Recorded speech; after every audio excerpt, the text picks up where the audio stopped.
Good morning, I am Tracy Spence with your newscast. This newscast is brought to you courtesy of BioLife Energy Systems. Come join the living. Call them at 800-875-5433. USA Credit Repair, the key to beautiful credit. You may call them at 800-7861-330. And Cruising with the Case Handler, a show on personal injury and immigration, weekdays 8:30 a.m., on Saturdays 7 p.m. and 12 noon on Sundays. Now for the news in details. The Opposition People's National Party, PNP's spokesman on health, Maurice Guy, says the recent spike in COVID-19 cases in Jamaica is now cause for major concern. Dr. Guy was speaking against the background of recently released COVID statistics, which pointed to 267 confirmed cases in the last 4 days. The opposition says this revelation is even more stark, recognizing that the tally was at 621 when the government approved the reopening of the borders on June 15. The official number of COVID-positive cases is now at 1,529. Dr. Guy insists the government failed to heed the warning of the parliamentary opposition and also raised a concern about what he said are major manpower issues in dealing with the COVID-19 fight. The PNP spokesman on health added that there are also reports of health personnel at major hospitals in and outside of Kingston testing positive for COVID-19.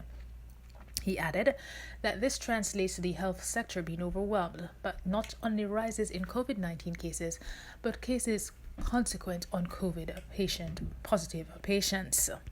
The private sector organization of Jamaica is appealing to the nation's political parties and their supporters to follow the COVID-19 guidelines as cases increase.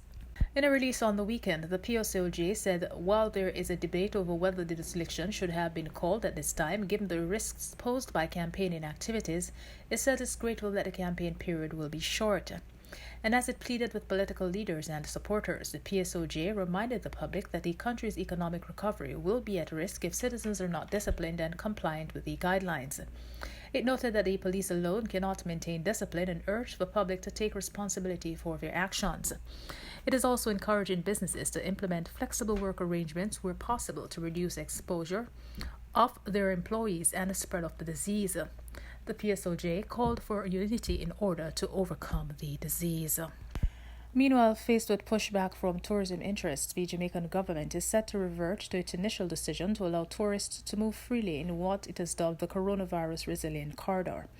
Following the reopening of the island to tourists on June 15, Minister of Tourism Edmund Bartlett announced that as of August 7, tourists could leave their COVID-19 approved hotels using similarly approved tourist transportation to visit approved attractions while remaining within the resilient corridor connected by point-to-point protocols.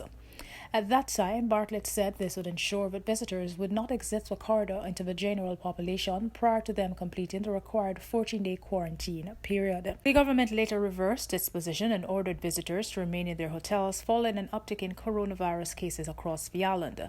But on Saturday, government sources told journalists that despite the spike in COVID-19 cases, 154 in 2 days last Thursday and Friday, there had been no cause for concern in the tourism areas as the new cases are in St. Catherine, Clarendon, St. Thomas, Kingston and St. Andrew. In sports, Jamaica Football Federation, JFF General Secretary Dalton Wint says that FIFA's proposed rule change regarding players representing a second national team could be beneficial to its recruiting plans.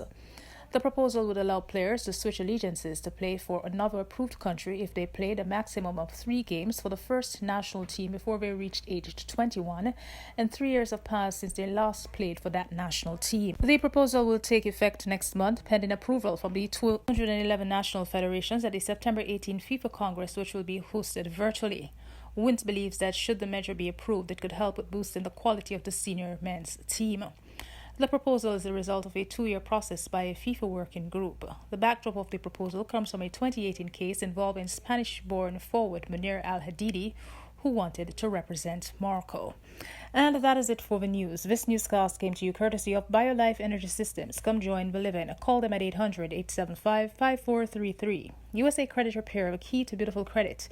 You may call them at 800-7861-330. And Cruising with the Case Handler, a show on personal injury and immigration, weekdays 8:30 a.m. on Saturdays 7 p.m. and 12 noon on Sundays. On behalf of the news and production team, I am Tracy Spence. To have a good morning.